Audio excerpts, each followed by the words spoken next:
late.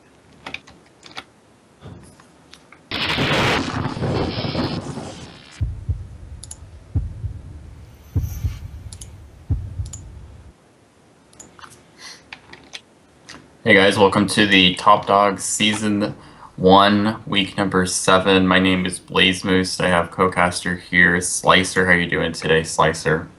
I'm doing all right. A little tired because I worked earlier, but no big deal. I'm ready for So, the games tonight. so we have IG versus Seraphic playing today. We're currently in basically the week before the last week, and these players are competing for points. We're going to have 10 unique players playing today, and each of them are going to be given a chance as we go through 5 matches total. Yep. And our map pool this week. It will be Akalon Waste, Belshire Vestige, Daybreak, Cloud Kingdom, and Whirlwind. Derelict Watcher and Neoplannet S were vetoed this week.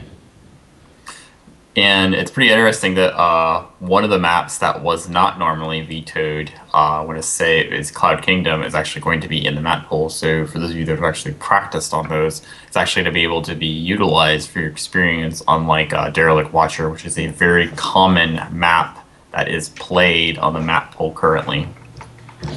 Oh, Derelict Watcher's really open, and it's not exactly too Protoss friendly from a Protoss perspective. I'm sure you can give a Zerg perspective on it, Blaze. For Derelict Watcher? Yeah. Yeah, for ZVP on that map, the third is well, most people like to put their units on the outside of the natural. So like once they wall off, there's a little bit of a window for you to actually get inside of the base.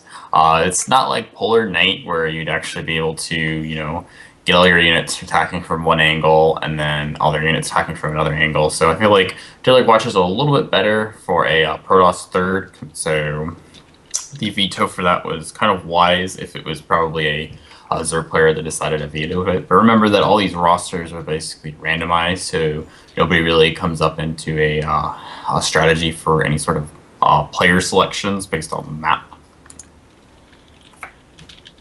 Yeah, Derelict Watcher definitely seems like a 2-base all-in for Protoss.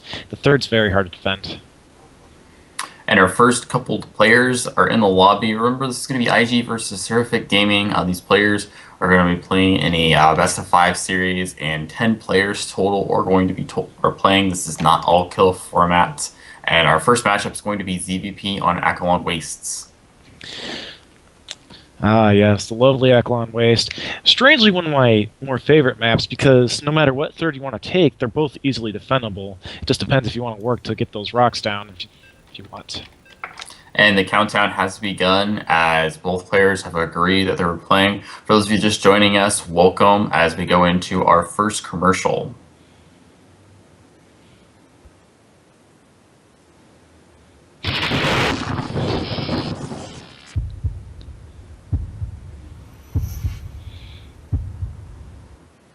Surprise, there was no commercial. Yeah, that was actually the intro video that we just played. So now we are in the loading screen for both of our players. This is not Akalon Flats, not to be mistaken with the older version of this map. It's actually Akalon Wastes. And there is no watchtowers in the center, but eventually we'll be able to actually get into this game. And there's rocks that fall down, too. In the old version, it was just normal rocks, and you'd have to wall off the extra third. That's actually a good point. That would have taken a little bit longer. I'm confused why they actually didn't implement that version of the map. In the map pool? Oh, we have a probe going right off the bat. And as we do that, we're going to introduce our players on the bottom right corner of the map. We have our Protoss player, I don't know, I wanted to say Celery, but it's Celerity. Celerity. Top left corner of the map, we have our Zerg player from IG. His name is Solon Panda. Well, I don't think it's going to be a cannon rush, because cannon rushing a Zerg's pretty funny and silly. Probably, it's going to be a 2-gate on the third. It's got to be a 2-gate. There's nothing else it could be. The probe's almost there, and the pylon's a little off, but, well. Do you think Stolen Panda's going to be able to find this out?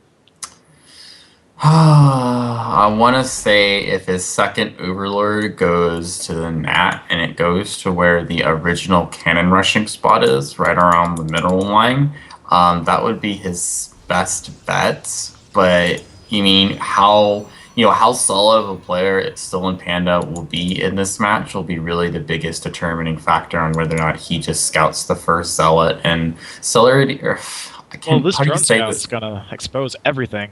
It's Okay. celerity. Celerity. Okay, so Celerity just got scouted, and he does see the probe count. That's a big factor. Most players don't scout in this matchup because they'll just use the opponent's probe just to determine what's going on. So as you notice, Stolen Panda is going to go for a hatch, and he's probably going to commit to a gas behind this, so that way he can get either Ling Speed or Roaches out to deal with this. There he goes. Oh, he scouted the base. He didn't see any pylons or buildings, so he knows something's up, but he doesn't know where it is yet. And the first zealots are starting to be made, but the spawning pool is on the way, so Stolen Panda might be able to hold it off. Unfortunately, Celerity won't be able to harass with this probe. The probe and one zealot is actually really, really effective at the start, and they can deny a lot of mining time. But as it's Yeah. not going to get scouted, Stolen Panda is going to rely on his micro-intensive abilities to deal with this. Yeah, the probe did get stuck behind the gateway when he made it, and he did not want to cancel it. That loss of minerals would have hurt him way too much. But this Overlord's actually going to spot it. And he does see it, so now the Overlord is going to be used as a monitor to determine how committed Celerity is going to do it, and he's going to rally all the way to the Zealot. So the Spine Crawler is going down on the mineral line, actually two of them, a little bit of excess. Probably only needed one. With only 4 lings and 1 queen on the way, 2 spine crawlers might be ideal, especially if one's not done. But a hold position around 1 spine crawler could probably... Oh, a third one. Third one's a little bit overkill. So here goes the engagement. Celerity's really trying to get some drone kill hills here, but as long as that spine crawler is like literally bodyguarded by 2 other morphing spine crawlers, I don't think that's ever going to get attacked anytime soon. So what Celerity is going to do next is he's going to wall off the ramp with all of his zealots, and this is going to force roach production while he takes his expand behind this. And Stolen Panda already throwing down the Roach Warren right after Celerity left. And these Roaches might just end the game if there's no follow-up, but the Cybercore is coming down and gas is Trust him. started. Most players would actually be extremely greedy beyond this and just go Nexus behind this, but I think Celerity has done this several times, and the fact that he anticipates roach production to be created, he doesn't really assume that lings are going to be created. So a really good game sense by Celerity to immediately go into the cybernetic score. Yeah, Stolen Panda is actually spreading creep a little bit just to be able to start pecking away at these zealots and try and open up the ramp so these lings can just shoot on out. Because roach speed, ling speed is only about 35 seconds away from finishing. Yeah, and the Overlord recognizes that he's going into gateway production from his main, but are the gateways going to support his main? That is the question. If lanes get halfway across the map, then it's basically going to be relying on the infrastructure, and as the engagement goes down, and his host units just get really clustered up as the Zealots get a lot of damage out. Stolen Panda, a little bit of a move command there instead of an attack command, almost lost that first roach right off the bat. That would have been a huge loss. Link's going half across the map. This is what we were talking about. There is just nothing in the base, and Warp Gate research is 100 seconds away, so warping into the main is going to be extremely hard. How many probes does he have to actually deal with these lings? Only 22 probes are out, and the mothership core is on the way, but the Zerglings are already there.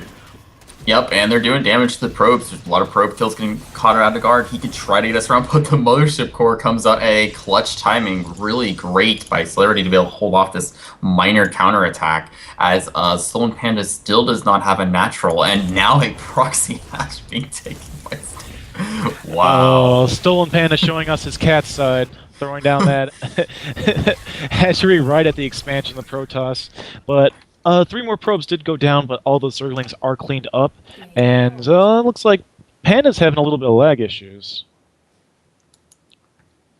And I'm not sure where it's coming from, but there we go. Something weird is just, going on. Several roaches are being produced, and I feel like he's just going to start creating 4 roaches now. If he techs Burrow, I think that would be pretty beneficial from the Zerg standpoint. I think roach speed would be more important right now, but you'd have to get the lair, then you'd have to get a second gas. You need a couple more drones, and with that, and that might hurt the army to the point where just a little bit of a 4 gate follow up would actually crush them. So Burrow might do very well.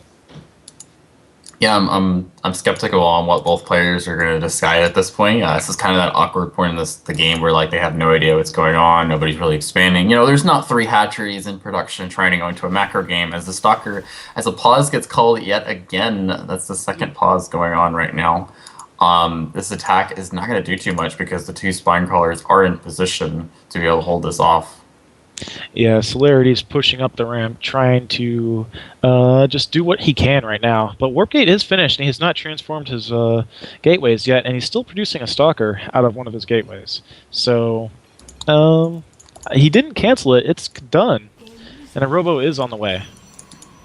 And he's trying to pressure out with his units, but unfortunately, I don't think he's going to do too much. Warp Gate now being produced, as there is still no 4 Nexus. Even that proxy hatchery got canceled for some reason. I'm not sure if that was a mistake now or not.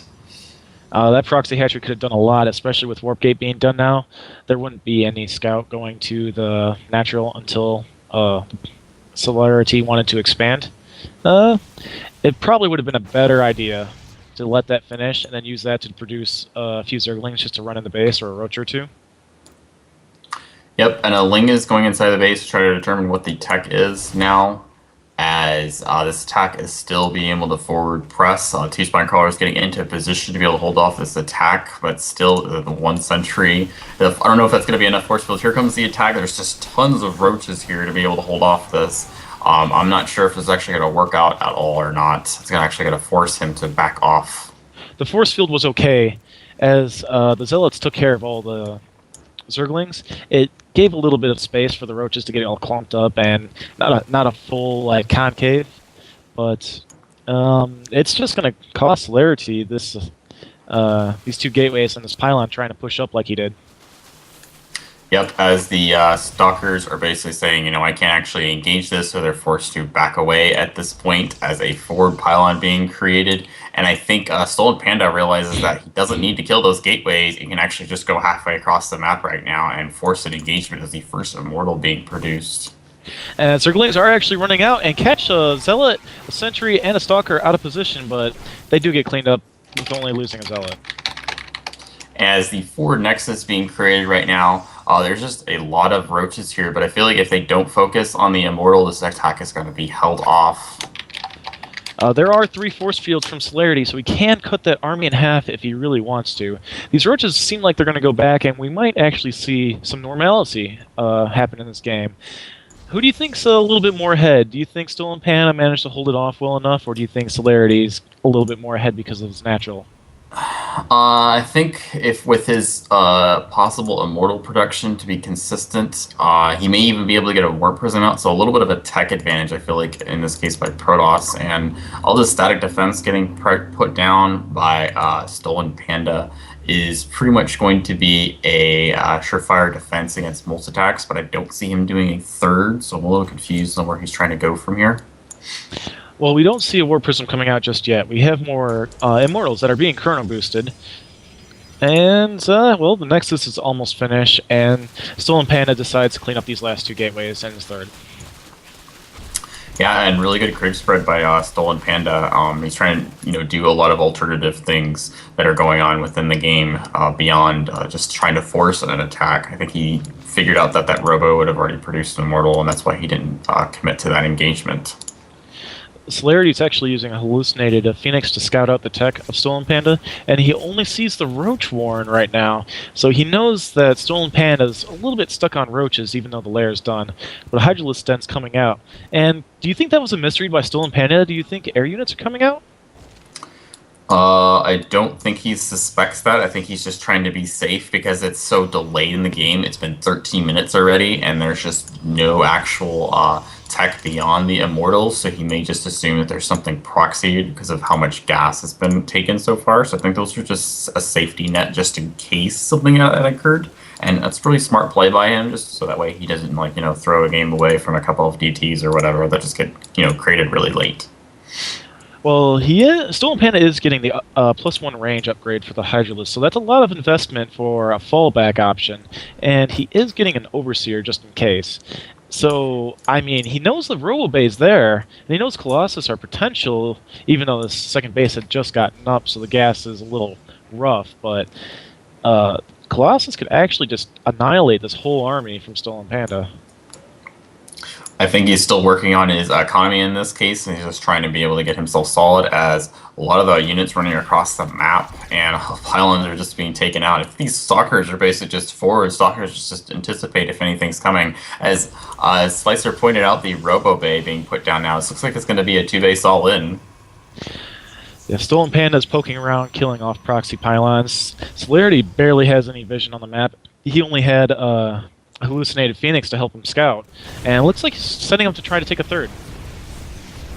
Yeah, he's getting rid of those rocks, but the common thing about this is that he could try to show that he's taking a third, or he could just kill this sling and say, I'm looking to take a third, but I'm not actually going to take a third. So we're going to see whether or not Celerity decides to commit to this or not. Well, that's a lot of sentries and a lot of immortals, and killing this rocks could give a very good impression of it, but old Stolen Panda, he's setting up for an attack. Yep, as the forward realizing that he has no cannons prepared, but that's a lot of immortals, and not too many units taken out from that attack as he Changeling goes inside of the base and scouting what's going on as extended thermal lance being created and these rocks are being taken out. So he's going to be able to kill these rocks and verify what's actually going on as the Protoss composition realizes what's going on, but the Zerg backs away. If Stolen Panda gets a good surround with these Zerglings, he might be able to pick off a few Immortals, and Zerglings being dirt cheap and every Immortal dying just means a lot longer time for your Roaches to stay alive. Yep, and 2 more pylons and a Colossus being produced. Looks like he's going to commit to this attack. Even +1 being chrono boosted now, but I feel like there's just a huge legway. Oh my gosh, even Hive being produced now. He's going to try to go into Vipers really quick off of this, and there's just not very much economy here by our Zerg player. He's just like barely getting his third saturated. But Vipers are a good choice, and a third is being thrown down from Celerity. So Vipers would actually turn the tide of this game, being able to yank those Colossus and put down the range cloud. Definitely would give Stolen Panda the edge in this. But, fun fact, Colossus aren't affected by the cloud because they're technically air shooting, I guess. And a second, well, we'll see if it occurs. A second Colossus being chrono boosted out right now as the third is being created, but I don't see any probes being constructed for this third. I feel like they're either going to get transferred or they're just going to be built from that nexus, as the creep spread is pretty much halfway across the map at this point in the game. Stolen Panda has been really doing that throughout the entire course of the game as 4 Vipers being produced. Celerity actually setting up to try and take a 4th base, it looks like. Looks like he really went hard into the macro. Yep, as the 1 lane is probably going to be in the way. Hopefully that isn't going to be used to create cannons next to it, as he just realizes the creep spread is halfway across the map right now. Twilight Council being created by Celerity, as his third is now getting saturated. So it looks like Zerg's going to be doing a Roach Hydra Viper timing. Roach Hydra Viper, very hard to beat as Protoss, especially without Blink. And if Colossus can shoot over the cloud, pretty sure they can, since, they're super tall. But these Vipers are just going to yank the Colossus into the huge ball, cloud up everything else, and, well, the entire army is going to just completely melt. Yeah, I don't see High Templars being created anytime soon, so as long as he gets a good concave, this attack's going to do a ton of damage, and these Phoenix are going to scout what's going on with this composition, although he's trying his best to hide the Vipers, so he makes him forced to do a forward attack. Really smart by Stolen Panda, not giving away what's going on here. He was able to use the creep to determine that's going on, so... Yep, not seeing the Vipers probably gives Celerity this huge boost of confidence, and he might try to break this. And here's the concave. And here comes the attack. He's going to try to force field to be able to pull it, but all of the Colossus get grabbed Grabbed, I guess you could say. Even the immortals get Get grabbed. Yeah, they get grabbed. That's a new skill. It's called grab. 75 energy cost. Well, there's a lot of force fields, and they're all really good, but Celerity is just getting completely annihilated without those Colossus there. Yep, and it's 180 supply versus 90 supply, so unfortunately, that was a huge takedown by Stolen Panda, even Spire being produced in this Just case. to be annoying. Yep, and this will either go into Broodlord tech or it will go into Mass Mutas. I don't think there is the gas to do Mass Mutas because it's like the way this game was set up, it was just so wonky. There were just so many odd things established at the start of it. So now it's almost, at a point where it's like the Spire is just there for vanity, and I'm not sure if it's going to go into a Greater Spire because it may not even be needed in this case. Celerity's army is a little out of position. Those force fields are going to do some work, and half of Stolen Panda's army was attacking a pylon. But this Colossus is pretty much all he has right now. His Stalkers are pretty worthless against Roach Hydra. Oh, it gets yanked. Yep, that Colossus gets yanked as there's just tons of units here. There isn't High Templars. That's the reason why that attack was unsuccessful. GG gets called. Stolen Panda takes the first game of the series. Those Vipers definitely took the favor into Celerity's, or into Stolen Panda's. Put the game into Stolen Panda's favor. And holding off that 2-gate pressure was pretty impressive too. And reminded, he only did that off of 3 bases. So 3 base Roach Hydra timing, Roach Hydra Viper timing, very nice. Yep, and he was able to pull the Colossus. So I will actually leave my computer real quick. I will be back in the next couple minutes. Well, while we wait for Blazemos to come back, let's run one of our Carbot commercials. And we'll see you guys in a minute or two.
Hey guys, Welcome welcome back. to the second match of our series. We just watched IG versus Seraphic, Stolen Panda versus Celerity, and the two gate hold into the Roach Hydra Viper timing. The two gate tried to attempt to do as much damage as possible, but the first couple of Colossus or first few units that were created were unsuccessful in actually pushing the matter because of the spine crawlers. So, yeah. Yeah, the two-gate proxy was a good idea. I mean, Zerg are a little weak earlier on. Like, those Zealots are just way too strong to handle with a small amount of Zerglings, especially with how macro-oriented most Zerg players are. It was really good by Stolen Panda to be able to hold off that early pressure. Yep, and now I'm going to copy it now every time it happens to me because it's just a great transition. He pretty much got four-gated behind it, and if he didn't have his spine crawlers there, he would have taken a ton of damage. So he wasn't in a rush to just immediately hatch behind that. He spread his creep, got his queen in position, and it was just a really good hold. Yeah, nifty little move by building two more spine crawlers right next to the one that was already finished, so the Zealots couldn't even get in or around or to do any damage whatsoever to that single spine crawler. Yep, and normally the spine crawler would immediately be focused. So like as soon as they see the spine crawler even being constructed, they would immediately go for it and try to force the drones to stop mining. But in this case, like the drones wouldn't stop mining; they were creating more spine crawlers to make it almost impossible to actually push in. So I mean, it's just stuff like this. Really, you just gather more and more experience and deal with the situation even better than the last time you deal with it. Yeah, Celerity even saw what he was doing, and he backed up and saved what units he could, and actually created a little bit of contain on the ramp so there wouldn't be an expansion. But when the Queen came out and the creep started spreading, he had to evacuate all the Zealots, and circling this Russian base, killed a few probes, didn't really do too much damage, but it did get a good grasp of the tech.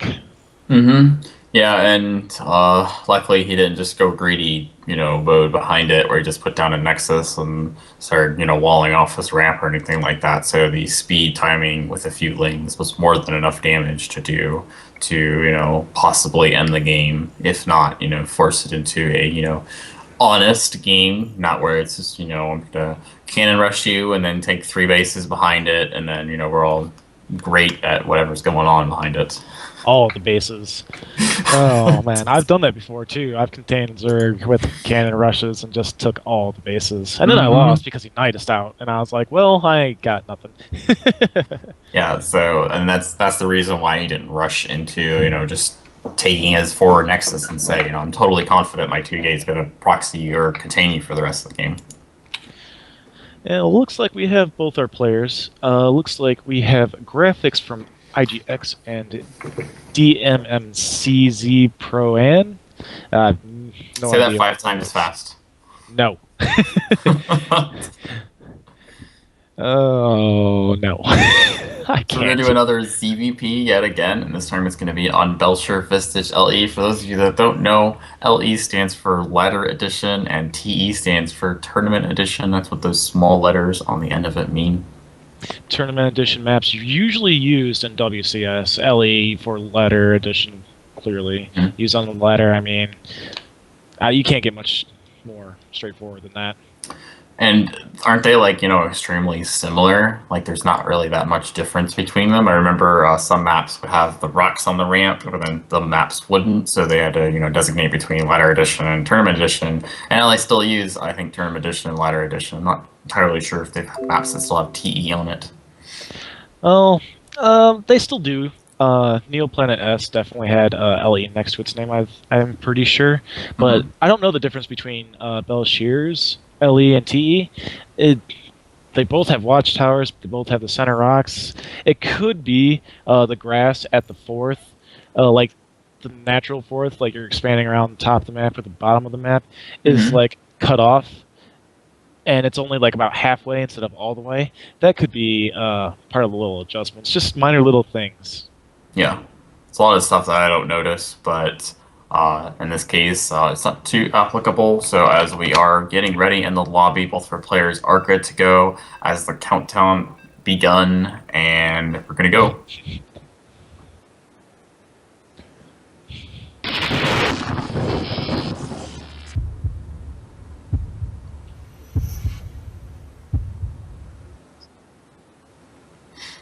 Alright, so we're going to be doing a ZVP on Belcher vs. LA. For those of you just joining us, this is a best of 5 series. We're going to have 10 unique players play today. Currently in the lead is IG 1-0 and...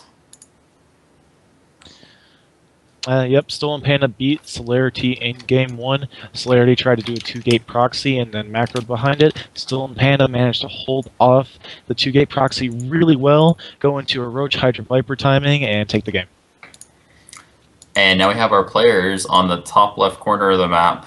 We have our Protoss player. His name is Delta Mike Charlie Zulu Pro An. And on the bottom right corner of the map, we have our Zerg player. His name is Graphics. Oh, the Pink Power Protoss versus the Mighty Yellow Zerg. No shenanigans right off the bat. No shenanigans. Some of us choose to do shenanigans every single ladder game, and some people choose to play totally normal every single. That's the the thing about StarCraft is that you have the ability to win, and you could do it in any way you want. If that's your choice. As long as you aren't hacking, all strategies are legitimate, right? Well, I mean, to some degree, that's true. There's a little bit of a limit on that, but that's another story. Oh, all the cannon rushes, all the 6 pools. Mm-hmm. Veto all the maps besides Steps of War. Yeah, and that goes along with it. Some people orient their maps around trying to get those bigger maps or trying to get those smaller maps. I'm a Protoss player, and I'm going to choose Polar Knight because I can cannon rush the mineral line, and the area is just so tight that I could put my pylons everywhere. There you go. As long as I get that map, I'm A-okay with that. Oh, I prefer big maps as a Protoss player. I like a macro game. Oh, Graphics having a little bit of trouble with his drones there. They kind of grabbed them all and moved them. Looks like he was trying to expand and accidentally double-clicked them all. Well, fortunately, he only lost about 10 minerals there, so it's not too big of a deal as he's taking a hatch first. And the reason why he's doing that is because he was able to scout a non-forge first build, so he's able to get away with that, and that's why he made that decision. Yes, but that gateway first does leave early aggression open, but Zerg are pretty good at holding off one base aggression. Yeah, it's very rare for people to do that. Unfortunately, as the last game just showed us, that even spine crawlers should be manageable to holding off any sort of attack, even though it doesn't tax too much of a bit economy. It just kind of creates a buffer or a little bit of a time, so to speak. We do have a pretty standard play coming from Graphics. We should be able to see a third soon as Graphics scouts Pro-An's little probe setting up for an expansion. Yep, and it's going to go into a normal timing, so there is not going to be there could be a stalker first in this case.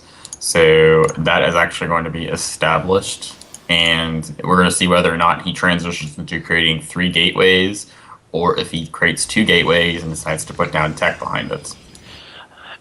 That's actually a little curious from DMCZ here. He had the Zealot on the way, and when he saw that there wasn't a hatchery at his natural, he canceled it and made the Stalker, and Chrono boosted it out. He even held off Warp Gate just so he can get the Stalker out. And, well, with the Mothership Core in the way, he should be able to defend himself against any early pressure, which Graphics isn't doing. Yeah, and there is a few links out, but I mean, I feel like this pylon on the top is going to be creating some unusual tech. So the Overlord on the natural is going to identify whether or not there's going to be 3 gateways or if there's going to be 2 gateways. It's the whole intent of that, and he should be able to scout it within the next 30 seconds as he makes the decision one way or the other. Twilight Council, I want to see DTs, but there's just not enough gas for it. Probably Blink. Interesting choice to put down the Forge. I think this will kind of blindside Graphics a little bit because he doesn't normally see gateways. And with this build, normally it's two gateways and then a Forge. But in this case, Graphics is like, I don't care what your tech is. I'm going to get pneumatized carapace and try to figure it out on my own. Ooh, increased movement speed for Overlords. You think we could see a drop here? Oh, Dark Shrine. As the Dark Shrine is being produced, that's why it's kind of important for you. You know, he's scouting that. He's scouting it at 6 minutes. He does identify that it's a forge, but hey, this is a gateway expand, and I saw him take his gas really early. What is he doing with his gas? He even takes +1 to show that it looked like kind of a gateway attack, but it's just a very unorthodox build by our Protoss player. We might be able to see this. Oh no, the Stalker! Run, Stalker! Oh, he's fine. Or no, the Zerglings get in. They're gonna see everything. This DT Shrine's gonna just end up being useless now.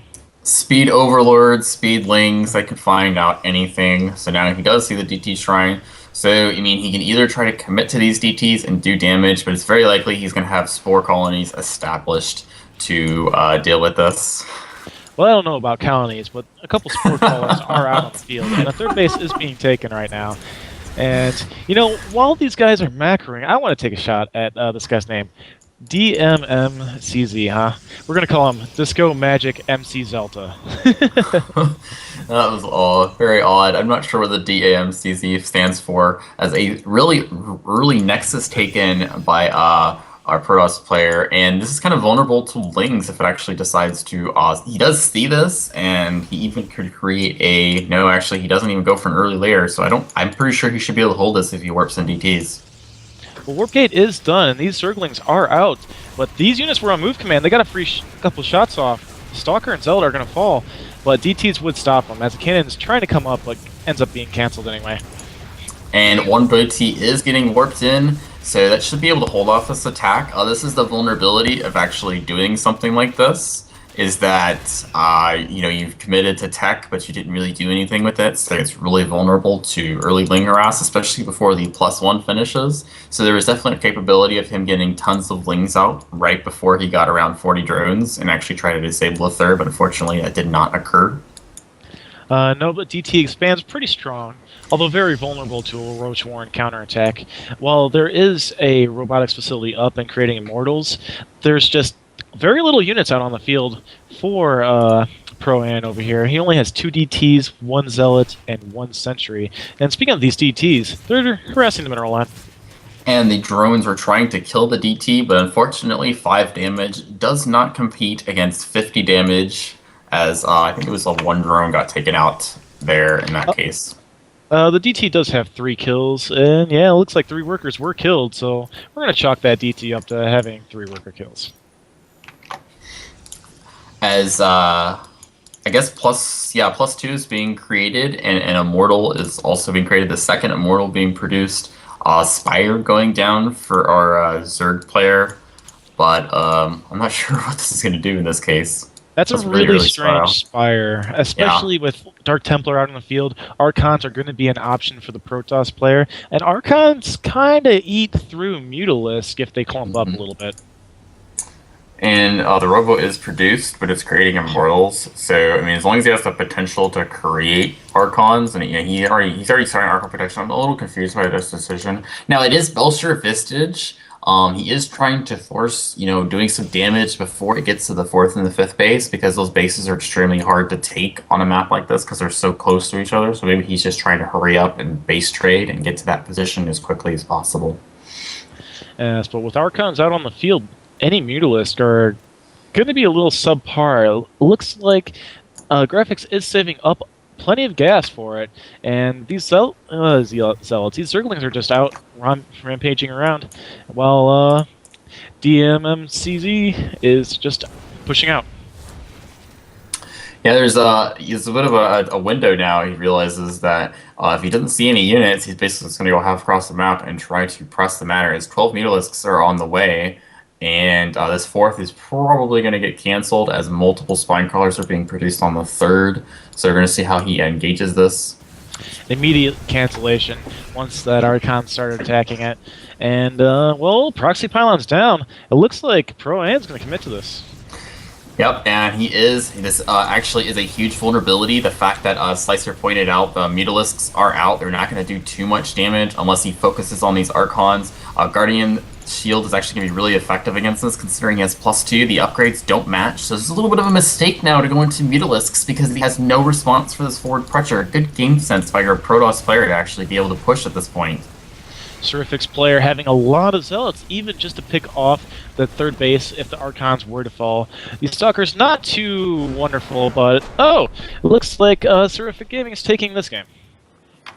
Yep, and as we pointed out, the Muta build is good to be able to get the base trade going on, but you have to have, you know, that gas advantage established. You can't just go Mutalisk and assume that, you know, he's just going to sit in his base for the remainder of the game. You actually have to have some sort of army being traded. You have to have a little bit of an upgrade advantage, because those Stalkers had +2, so there's no way they would have ever been able to trade cost efficiently, let alone the fact that there was also 2 Archons present.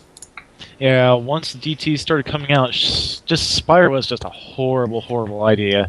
I mean, I understand that he wanted to do the base trade as fast as he could, but I mean, why go Spire when there's a potential for Archons right off the bat?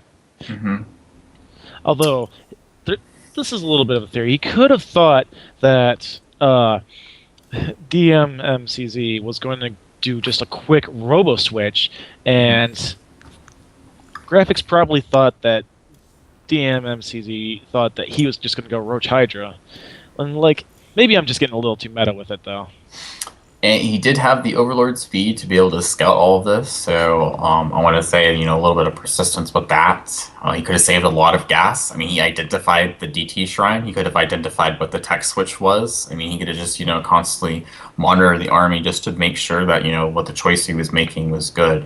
But unfortunately, the game sense by the Provost player was really, really good to just, you know, forward pressure at that point. Yes, and if there was actually one less Archon in that army would have just got completely wiped out, and then just there wouldn't be any more probes after that. The Mutas would have just swooped in, smashed all the probes. He may have lost maybe 1 or 2, because even if they clump up while attacking, they still spread out. The Archon... The Archon that died only killed 1 Muta and did a little bit of damage to 2 others when there was 12 out on the field, so... Yeah. I mean, take that for what it is, but... We are playing our next game on Daybreak LE, so we're going to see a little bit of old-school shenanigans on this map, too. Daybreak, a very, very dead space map, I want to call it. There's just a lot of area outside the map that you could just like fly units around. If we get Terran, we might see drops. If we get Zerg, we could actually see some Bandling bombs, which would be very awesome to see. Oh, man. I've only seen it once throughout all 7 weeks, and it was just beautiful. I actually played a game yesterday that was like that, and it was just constantly pulling my army back and burrowing like 4 Banelings, and I did it twice, and it killed like at least like 20 Marines on both occasions. So it's just, it's really how you use it and when to use it. You can't, like, it's really hard to just I remember, I think it was FXO Lucky used to do it a lot, where he would just, you know, pre-position a lot of mines. He would even do it in ZVZ, and it was just very odd. Bailing bombs are pretty funny, especially if you just blow them up underground. I mean, you can always unburr them and they'd like start waddling to the targets, which is probably a little bit more effective because you can actually, like, it's a little bit more guaranteed damage than it is just detonating them on the ground. What was I going to say? I've seen White Raw do it a few times. Like, I saw, like, a long time ago. Wait, White Raw, not White Raw. Demaga, I'm sorry. I get things all confused up here sometimes. I've seen Demaga playing a Terran one time who went for a mass Thor strategy, and all Demaga had were roaches and banlings, and all he did, it was on Shakira's Plateau, and on the ramp to the natural, he just burrowed about 24 banlings, and right as the whole army of Thor started walking up the ramp, it just exploded, and then there was just no more Thors. That's a really low supply army, as the AoE does, you know, about 30 damage or so, and even though it's not really a cost-efficient trade, just the suspense value of doing that is, you know, a lot better than trying to get a concave with Roach Hider or whatever in a situation like that, since, you know, once the mech army is defeated the first time, you know, you can just make more roaches, and you should constantly be able to overwhelm your opponent as long as you know you aren't on, like, 2 base or 1 base doing it. Yeah, I actually think Demaga went on to lose that game because, well, he was only on 2 base, while Terran's on 3 base, and it's kind of hard to, you know, just be able to work around that.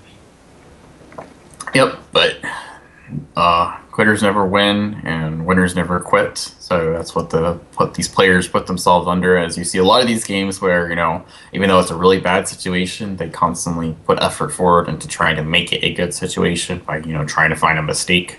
As the Baneling Balm, as Slicer pointed out, is a good potential to do so. Oh boy. Well, it looks like we're having a little trouble with our next two players. So in the meantime, we're going to go ahead and play our second Carbot commercial. So we will see you in a few minutes.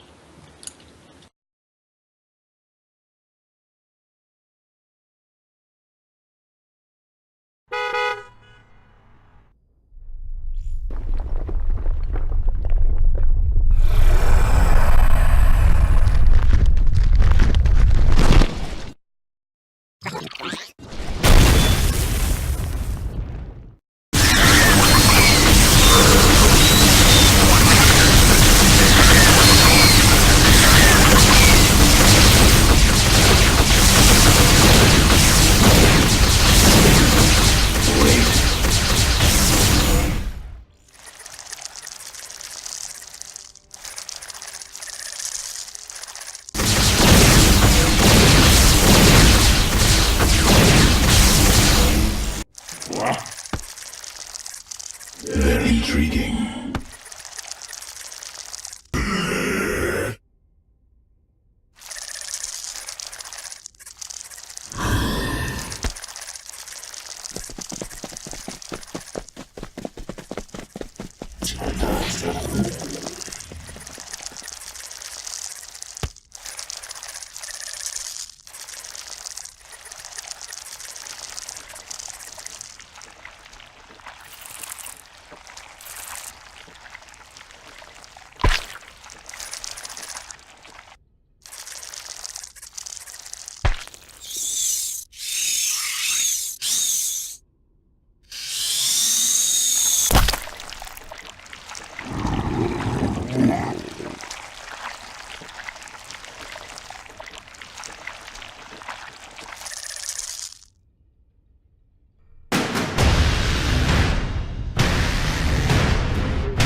Our game while I was asleep that they played on the WCS. It was I think this is EVP. Wow, really? That's Yeah, crazy. it's Mouse Mana versus Fire something. Fire Cake, that's what it was. Fire cake. Yeah. And then someone on Twitter posted about Blizzard your move, and it's like, hey, do something about it. Hey guys, welcome to the this third match for Thunder Dogs, Week 7, Season 1. We're currently in the next lobby for our match. We're going to be doing Daybreak ZVP. Yes, and don't forget to follow us on Twitter, TDog_esports, and just Thunderdog Esports, all one word on Facebook. Go look us up. It's the best way to find our updates. If anything, just go to our site, and we'll have updates on there as leagues are created. We got a League of Legends league that's already started to register with prizes involved even. We're working on our Dota 2 league, and our EU league for StarCraft 2 is already up and running. Yep, and we big thanks to Carbot for letting us use their commercials. It's really great to constantly advertise things in esports, and the countdown for the game is currently on the way.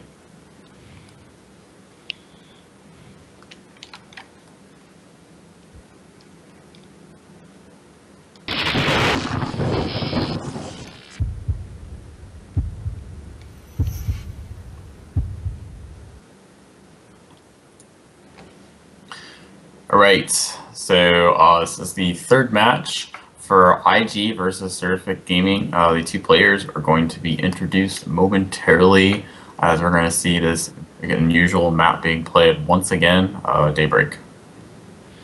Daybreak, a very old map.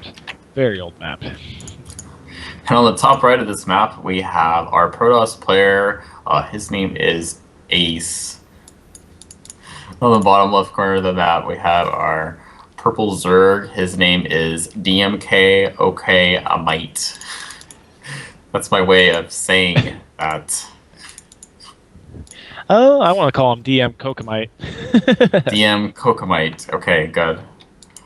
It's probably not the right way, but whatever. It's like whenever you have to, you're going over a speech and you're giving a word to someone, and their name is like, and no offense to anybody who is this, but they're like, from some outside country, their like name is like Japanese or something, and they're, you're trying to say their name, so it seems like they're, you're dear about it and sincere. And it's like, you totally butcher it, so you have to practice it. Whereas, these names come out of nowhere, and it's like, hey, I'm the next player of the match. Now you have to say my name. It's like, I'm not ready to recite it or anything.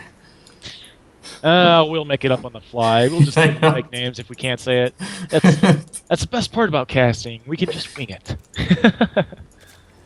So, looks like DM Kokobite is going to scout, and unfortunately, as you notice, his probe is a little bit late, so it's not going to be a gate or not going to be a forge fast expand. Normally, the probe would already be in the base. So now DMK Kokomite is going to hatch first because of this, and he doesn't see anything yet, but it's mostly because of the probe timing that we're looking at that allows him to do that. But actually, he's going to try to scout for cannon rushes first. Oh, this is a little interesting. Looks like Ace is going Nexus first. I think that's how you say it. Maybe not Ace, but Ace. Yep, and both players are ready to pay a little bit greedy in this case, so nothing very unusual. We're going to be opening up in the start. For those of you that enjoy playing on this map, we have our amazing rocks in the center and also the 6th base in the center. Unlike man, what's the counter example to this? There was another map that was played, Akalon Waste, that's what it was. Okay, so on Akalon Wastes, the way the 6s are designed is that they're kind of forward 6, but like if you look at Daybreak, these 6 are extremely forward. I mean, you're basically right next to your opponent's 4th. So taking a 6 on this map is extremely hard, and it makes the game really gas intensive, because if you don't take those bases, you don't gain that confidence throughout the mid game that these bases are almost impossible to take unless you like devote tons of cannons or tons of static defense to them. A is having a little awkward of a wall. He's keeping his forge back to try and looks like make a classic wall from one base Protosses, and then using gateways to wall off the ramp on, or just that little area on the natural. But with this natural coming down, third base is almost prepared for DMK over here. And spawning pool is just about finished. Pretty standard game from both players. I mean, we've seen Nexus first plenty of times before, double gas being taken. I'm kind of interested in what tech they're going to go. Well, he may have been putting that forge inside of his base just so he can try to hide what kind of tech he's going. But since there's like 2 overlords in position, I don't think he's going to hide anything in this game. I don't know how that overlord on the right got all the way over there, but he must have just, gotten through and like totally focused on getting over there really quick. But we'll see if +1 it works out or not. That was probably the first overlord that headed out, because the second one is probably the one at the top here. And, well, it's a little interesting using the cyber core as part of the wall. As both overlords are now going to scout each other, and unfortunately they don't want to cross paths with each other, so one of them is going to go away. But I don't really think there's going to be anything to scout right now except the Stargate being put down. I just think they don't want to touch tentacles. And there was no odd commentary about that, no puns intended, as he does not see anything right now, but unfortunately this lane that is chasing this probe will probably just see it. He just barely sees it, but I don't think he clicked on it in that case. So he has now he's going to go back and try to identify what it is. Oh, we got a Huck Stargate. I'm calling it a Huck Stargate because I was watching him stream one day, and he put a Stargate as part of his wall. It was on Belshir Vestige, and the Zerg player that he was playing against was like, "Why put it part of your wall? I can just counter it easily." He's like, "Well, maybe I wasn't going to go for it." Hmm. But what he did was Mass Void Ray and win, so, I mean... But Speaking of unfortunately, in this Phoenix. case, it's going to be a Phoenix into Robo, so he's going to do one of two things. I don't think he's going to do the Warp Prism on the ramp strat. He's probably just going to start either Colossus production or Immortal production behind this. If he didn't actually take his natural gases, this would have been a Warp Prism build. But we're going to see if these Phoenix can do a ton of damage and whether or not he commits to the Phoenix. Oh, it looks like a second Phoenix is on the way, so we could see a 2 Phoenix, 1 Void Ray anti-Overlord patrol heading out over here. And there goes the robotics bay. I mean, a little iffy if this is going to be a 2-base all-in because the build that Cocomine did was extremely greedy, and he's just taken all of his stuff so far. He might even get to 60 drones before anything actually occurs. And we're going to see if any spores get put down. I don't see any so far. Well, DMK actually saw the robotics bay, and he did click on it, so he knows what tech Asus is going. So, I mean, with these Phoenix hunting out Overlords and being really annoying supply blocking the DMK, it's going to be rough for him to be able to counter a transition from Colossus like this. And there's actually 3 queens already spreading creep. I'm like not even paying attention to this. This is like a ZVT build that he's doing, and he's just trying to get his creep out really early so you can, if possible, even transition to Storm Host as 6 spores being produced. He still has 48 drones. Not the best shape for economy, but a little bit overzealous on the spores in this case. Yes, and 3 gateways are being thrown down, and extended thermal lance being researched even before the first Colossus comes out. That's a little strange. And 14 drones being made from DMK. Yep. Hardcore macro mode. This is going to be a 2-base all-in as 3 more gates, in addition to the ones that Slicer pointed out, are being created. So he's probably going to move out with 2 Colossus and tons of gateway units, and the Phoenix will be supporting it. Best response for this would basically be getting the attack out of position and killing the Colossus first. The longer it takes to kill the Colossus. I mean, I don't encourage using Hydralisks against this, but I think the Queens are going to be the anti-air in this case. 2 Roach Warrens coming down from DMK here. I think he forgot he made one. This might be the Tunneling Claws into Roach Speed build that he's currently doing, so he may just get both upgrades at the same time so he can, deny any force fields. He does see the first Colossus and realizes that, his Ling on the 3rd identifies that it is going to be a 2-base all-in, so... Wasn't it Startail Life that did a 2-base double Roach tech? Because he built 2 Roach Warrens once in a GSL match? Yeah, that did actually occur once, and it was used pretty effectively as he realizes that there is going to be several sentries that are going to be produced, even a Spire being created at this point. +1 also being taken, and mass spine crawlers also being created as this push is going to move out. The whole purpose of the Phoenix in this case is to buffer a lot of the units and mitigate a lot of the damage, as a Warp Prism is also being produced to support it in case the pylons are destroyed. The Warp Prism will be very important. It'll allow reinforcements right in the middle of the battle. And there's not a lot of units out for DMK here. He's building a lot of static defenses, but those 14 drones earlier might end up hurting him. I mean, he's got his bases saturated now. And the Spire's done, but he's making Roach Hydra when there's Colossus out with range. Yeah, and there's just too much commitment to spores, too much commitment to the drones, so his attack is going to do a ton of damage. Preemptive force fields even put down. I just don't see enough of a composition being created at this point. The Protoss is just going to constantly create units, and the 2 Colossus are just never going to get attacked. Those force fields were to keep those queens from escaping, but I don't really think they were necessary. It was just an unnecessary amount of force fields, and this little Roach Hydra is going to do what they can, but there's not a whole lot, and it looks like Asus is just... Well, he's letting the Broodlings hit his sentries, but it looks like Asus is just... Yeah, he's basically just going to push at this point. He'd have to make a huge mistake to lose those Colossus, but I highly doubt any of those are going to get hit. This is a common tactic in this map, is just basically to abuse this really tight area over here on the 3rd and just attack from this angle. You could almost guarantee you're always going to get a really good engagement from it, as the units of Zerg are focusing on the Immortal, but in this case those Colossus are just never going to die. expect GT really soon. Yeah, 13 Hydralisks are on the way, and there are a lot of drones being roasted right now. Yep, and that's a ton of kills right there. It's almost like 20, 30, 40 kills right now on the Colossus, as the Hydralisks aren't necessarily the best choice. As we pointed out earlier, a little bit of owner droning, a little bit of overcommitment on the Spores. He was able to recognize it was a 2-base all-in, but he just didn't have enough of a composition to deal with this quick. By the time DMK saw the 2-base coming, he already made those 14 drones. All that larva could have been army, and it was just downhill from there. And IGX takes game number 3.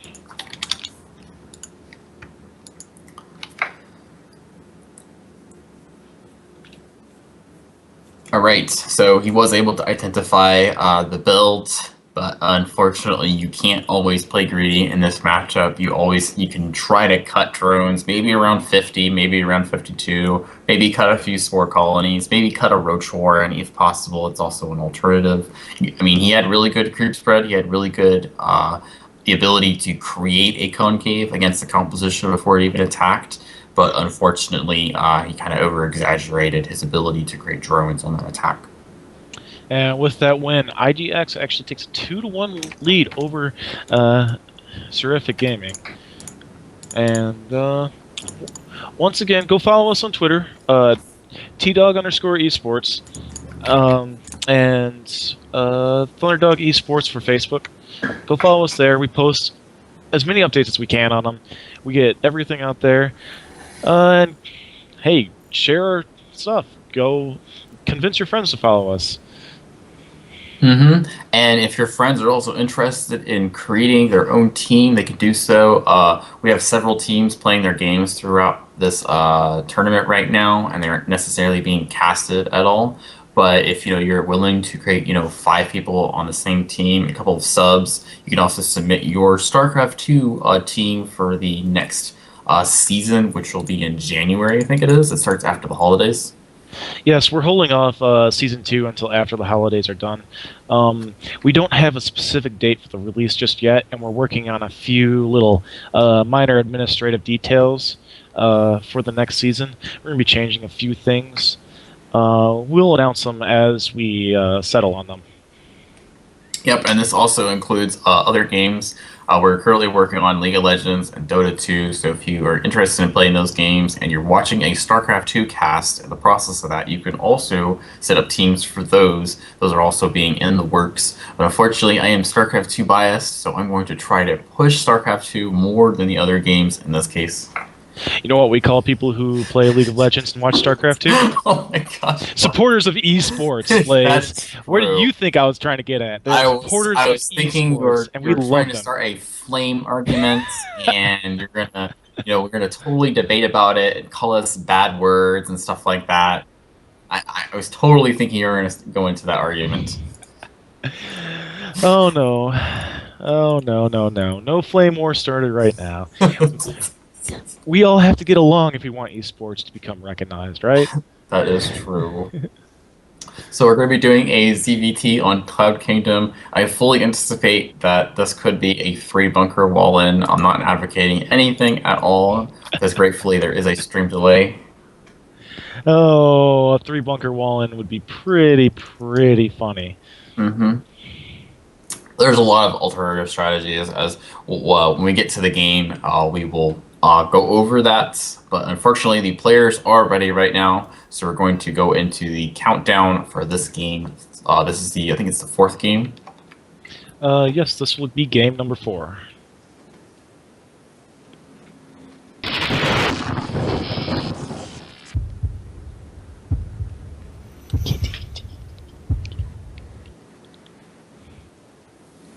Alright. So this is Cloud Kingdom Lighter Edition. This map was created by Superman O-Man. I think it was Super O-Man. Is that how it was like an O in it or something? I have no idea. I barely remember people who make maps. It's unfortunate. And on the bottom left corner of the map, we have our Terran player. His name is Star G. And on the top right corner of the map, we have our blue Zerg player. His name is Rooster. Star G. I guess you could say it like that. Fee, fi, fo, fum. I want all your bubble gum.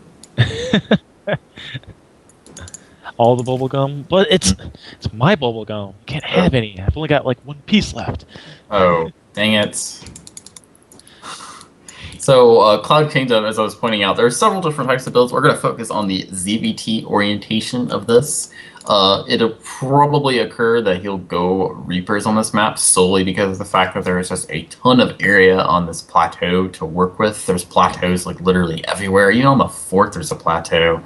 And the drops for this map are a little less effective. Well, in terms of defending the drops, they're a lot harder to do because your medevac could just go anywhere and just say, hey, there's an overlord, let me drop some marines. It doesn't have the big I guess it's called space area, airspace, that's what it was, to intercept the drops. No, this map definitely not very drop friendly, but drops still can happen. You don't really expect it too often, but with a Terran player, you can pretty much expect anything. Like with this gas, I expect Reapers. Mm-hmm.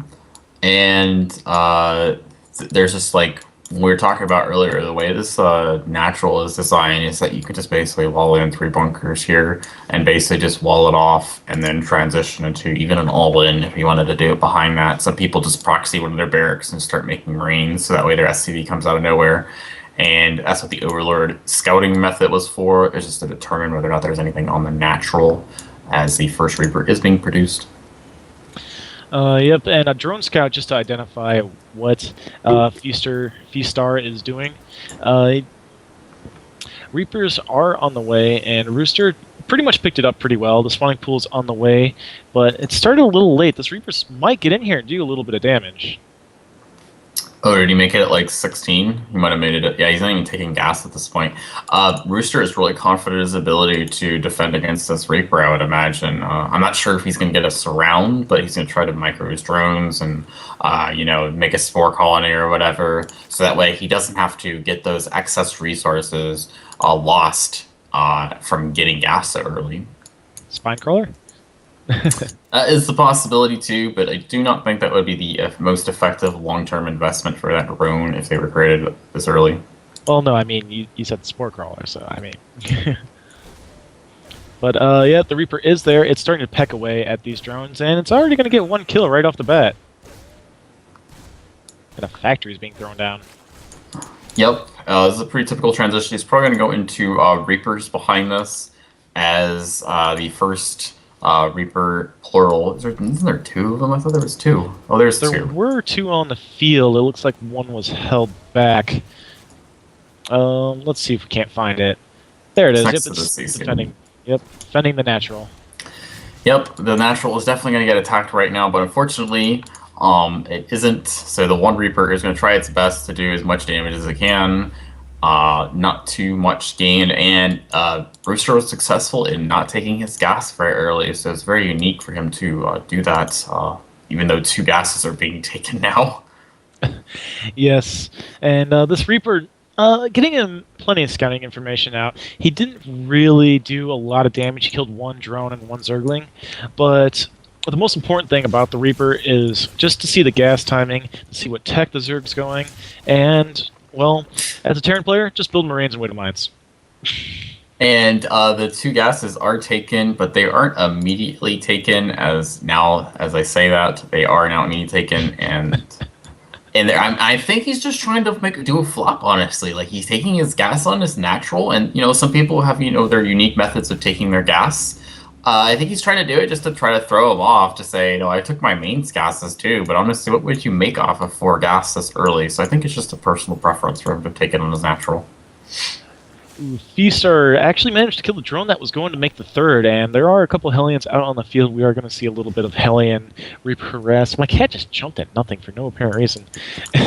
That's because your cat is aware of the fact that the Reaper Hellion harass is going to do a ton of damage if there isn't any speedlings on the map, as this is one of the disadvantages of doing a later speed, is that if you have enough Reapers out and enough of the Hellions, then you could do enough damage to disable this 3rd without actually any creep with Queen support. Oh man. I think my cat's Terran bias and he was jumping for joy because these Hellions are about to destroy a whole lot of drones. Yep, and it's one of the disadvantages of being out of position with your queens is that he either choose to kill the third or he can choose to kill the natural in this case and just go for drones. As you know, it does suicide a lot of map control, but unfortunately the 11 workers kill is pretty much more worth the cost. Oh, looks like 5-star. Maybe that's how you say his name. 5-star actually lost about half of his army right there. The Zerglings got in a good position and managed to split it up and trap them. And, well, Rooster's just going to be content with taking his third right now. As the first medevac is being produced, I don't see double upgrades going on, just +1 carapace, but from our Terran player, I don't even see any engineering bays. He's going to take a third? This is a little strange from our Terran player here. He's building Hellions, Marauders, and Medevacs. Not something you see very often. I've seen it maybe once or twice, and, well, Mutas will just kill it. And if he decides to make a Spire, if he doesn't decide to make a Spire, it kind of looks like, oh, there goes the third CC. I think it's just engineering bays are just late, as he's more focused on trying to get his composition out right now. He's getting a lot of supply depots. He's denying creep spread. So these are all the things that he needs to do before he actually does his first attack. End stem is on the way. We could see a little bit of a drop beforehand. These Hellions are still roaming around being annoying, killing off a Zergling or two here or there. And these Queens are trying their best to hold it off, but, oh man, these Hellions are lining up these Queens. And a Mule even gets dropped so that way they can repair the Hellions. So GG gets called, unfortunately, and Sarah takes that series. That was a little curious from Rooster there, surrendering like that. It didn't seem like he was that far behind. I mean, with what 5-star was going, I mean, he would have been able to hold it off.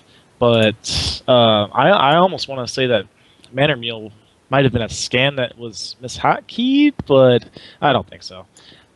Well, whenever you get into a situation like this, you can't really commit to too many drones. The queens were kind of out of position, and if they're getting attacked to the point where you're taking a lot of damage, then it would make sense to do that. Even having a little bit of forward creep spread to deny that, but you need to have 12 wings to chase the Hellions away, so that way they don't just go into your base and kill stuff. So that way there's some buffer against the Hellions.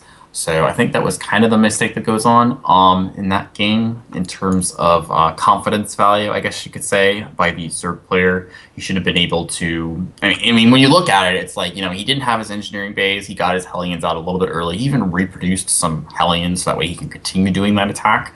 If he actually continued to play out that game and defend that attack, he would have been ahead in terms of upgrades. Yeah, the strong army showing and...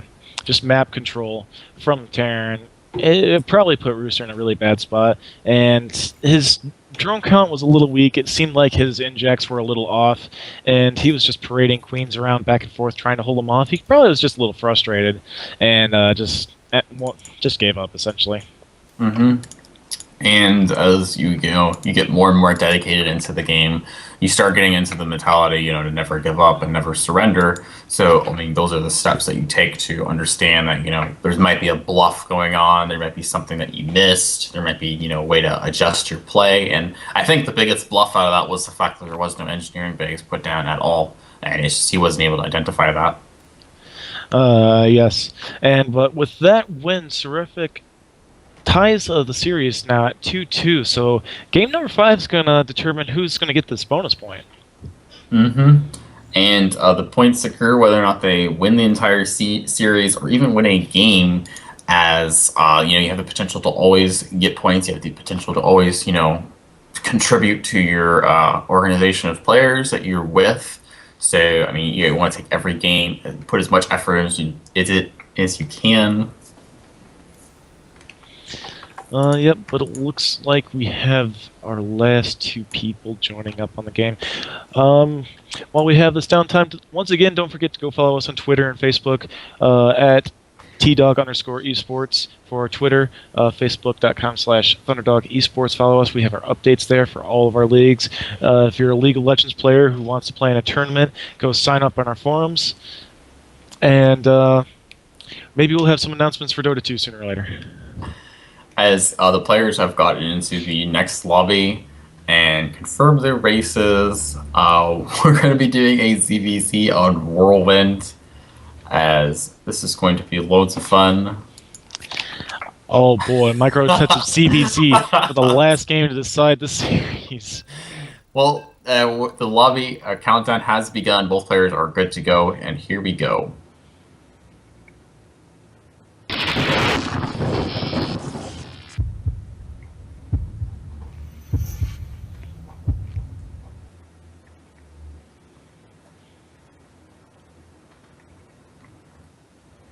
All right, so we're going to be doing our last match of the Season 1 Top Dog Week 7 matches for our casted games of IG versus Seraphic.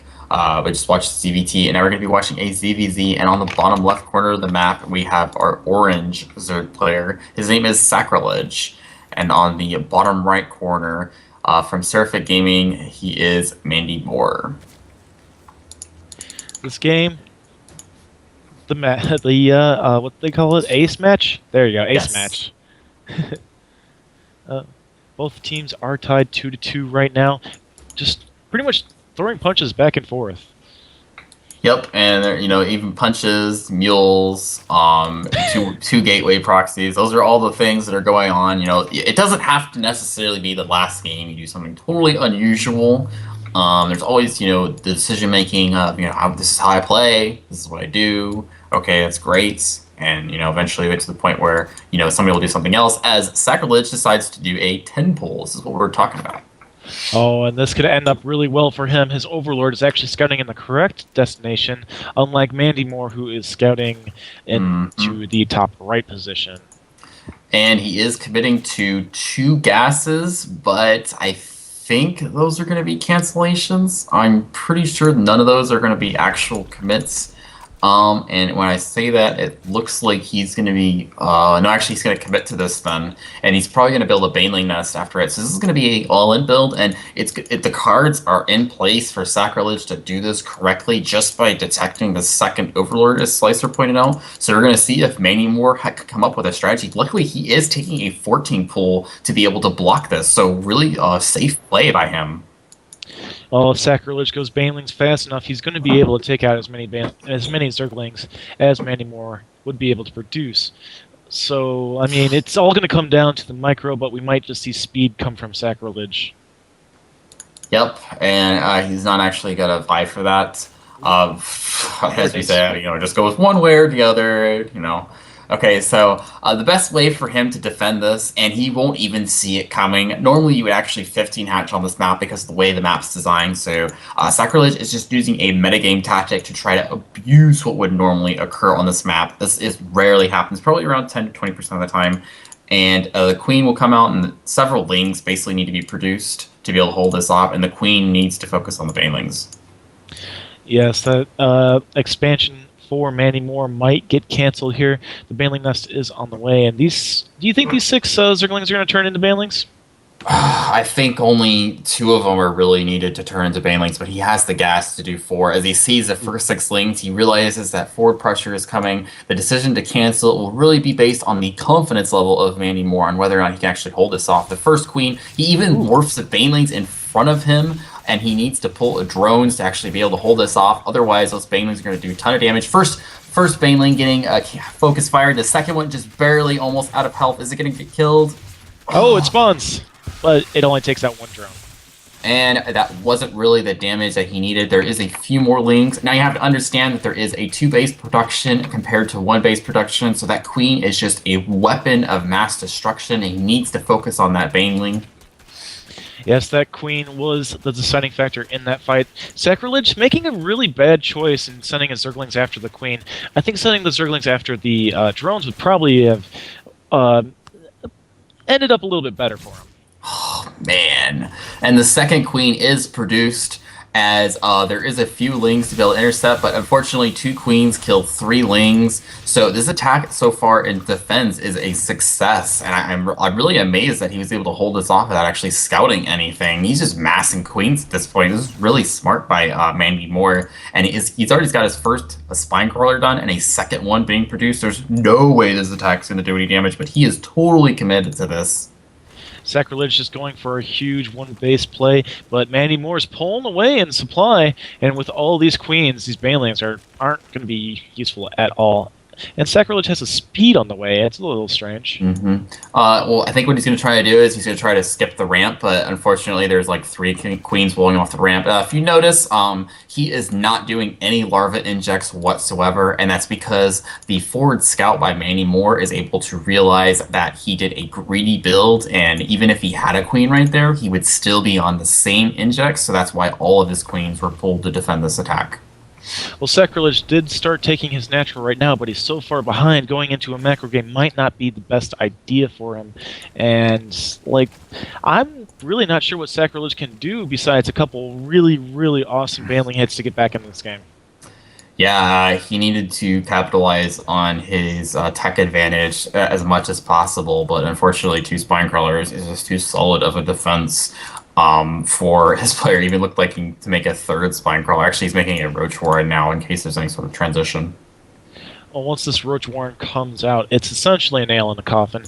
Sacrilege has absolutely no tech. He only has Zergling speed, and while he does have a fair amount of Zerglings in his base, and speed just finished for him. Only 16 though, so I mean. No, it's not enough. No, Mandy Moore has 16 by himself, and with the static defense and queens, there's no way it's going to be able to destroy him. Yeah, we're just, we're trying to play the saxophone as best as we can. But he is going into the lair, so he's going to try to go into Mutalisks, but I don't think he has the gas to actually do that. So, I mean, the best bet for him to be, not be caught off guard would be to do like a miniature roach attack and then basically just pressure. But going into Mutas is kind of risky in this case, and even if he did scout it, it would probably be like 3 or 4 and a couple of spores with deny bot. Yeah, ever since Spore Crawler's got that buff to biological units, Mutalisks have just been completely phased out of ZVZ. You might see them every once in a while on a 2-base timing attack, but it just never seems to really do enough damage. Yeah, you basically just need a ton of them, or you need to take your 3rds gases really quick. And the metagame swifts, it changes a lot. So, and there goes Aspire. The metagame changes a lot to the point where some people just do all-ins and Ling all-ins, Roach all-ins with upgrades and stuff like that, and it usually hits before mutas, which is what Mandy Moore is doing. He's just committing into upgrades so that way he can solidify his advantage. Lings are actually catching these queens out of position. So even though he's going to lose his queens, 2 queens, he still has tons of creep spread already established. Creep spread's kind of a double-edged sword in ZVZ, though. But it looks like Sacrilege picking off that 1 queen, every little bit can get you back into this game. And he's just going to need a lot of that every little bit to get back on par with how Mandy Moore's playing right now. Yeah, and as we say that, I mean, it's surprising he's committing to these upgrades. I mean, he's just letting Sacrilege get back into this game. He's not made no units ever since those first few Lings. And I feel like this Roach attack should have hit way earlier, because if these Spine Crawlers actually finish, he may be able to actually hold this off. Yes, and Mandy Moore's Lings still do not have speed as well. And just in case... Wow, and those Lings are actually going to get caught out of position. I mean, he's going to... Oh, almost. He does have a few Banelings, but unfortunately one of the Banelings suicides to 2. And here comes the attack. The few Roaches are going to do more than enough. I really would like to see him be... Oh my gosh, that was actually a huge Baneling hit. But it actually buys just enough time for the Spine Crawlers. Now, what Mandy Moore is going to do is he's either going to block the ramp, or he's just going to commit to this attack. The Spine Crawlers are going to do a ton of damage as 2 of them are attacking, but still, that's just barely enough for Mandy Moore to be successful. This is so horrible for Sacrilege. He just lost so many drones. And while the Baneling hit was good and took out as many Zerglings as possible, essentially all the Zerglings, these Roaches just essentially walk past the line and are starting to kill off the Queen and any other drones that they can.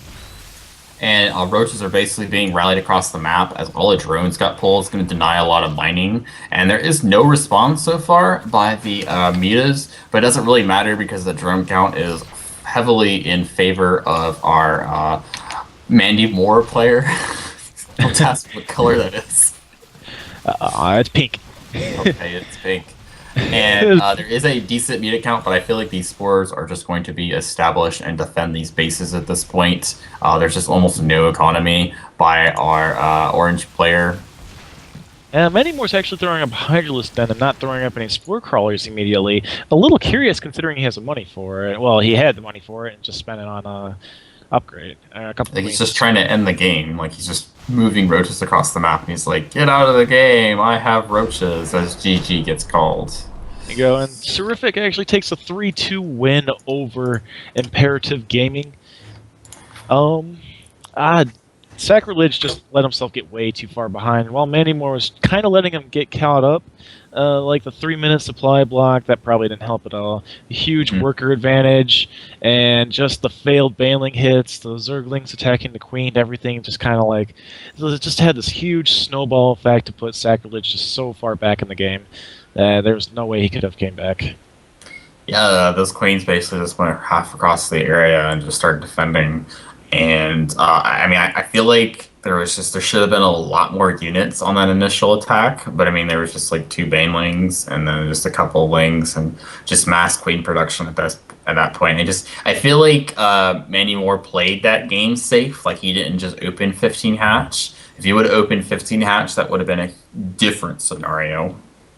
Yeah, 15 hatch on Whirlwind would have ended up with all of the Zerglings in his base with only drones to fight and maybe 1 Queen, but the Queen would have popped out as the Zerglings would have gotten there, and it just would have been just a whole different game. But that didn't happen. Nope, as those are the games that we have. That's gonna wrap it up for week number 7. I really highly encourage everybody here to watch week number 8. That will be going on as our last week for the series, and that's pretty much it for today. Yep. On November 2nd, we're actually going to have a charity event streaming from extra-life.org, extra-life.org. We're going to be streaming for 25 hours in hopes to raise $1,000 to donate to Children's Mercy Network Hospitals, Children's Miracle Network Hospitals, and come check us out. We're going to be streaming for 25 hours. We have an invitational StarCraft 2 Team League tournament that we are inviting teams to. I'm pretty sure it's a Team League tournament. And, well, we'll be having people streaming all throughout the day until... I think it starts at 8 a.m. and ends at 9 a.m. the next day. So Wow. We will start streaming at 8 a.m. Eastern, I believe. And, well, go ahead and donate. All the funds, I believe all the funds go straight to charity. And, well, come watch. I mean, it's all for charity. Yep, we're going to have several different games played, not necessarily just StarCraft 2. We're also going to have a tournament going on. So, come support us. Come try to make esports better. It's a long-term process, and we're always open for people to be able to give us support in this case. And once again, go follow us on Twitter, TDog_esports, and follow us on Facebook, just /Thunderdog Esports. And, well, as we wrap up to the game, I've been Slicer, and with me has been BlazeMost, and we hope you enjoy our last Carbot commercial as we end the cast for tonight. See you later, guys.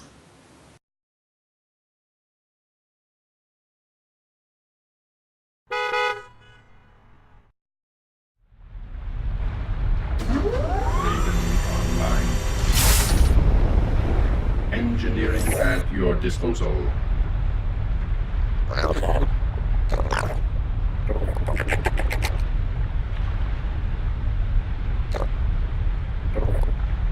All your base are belong to us.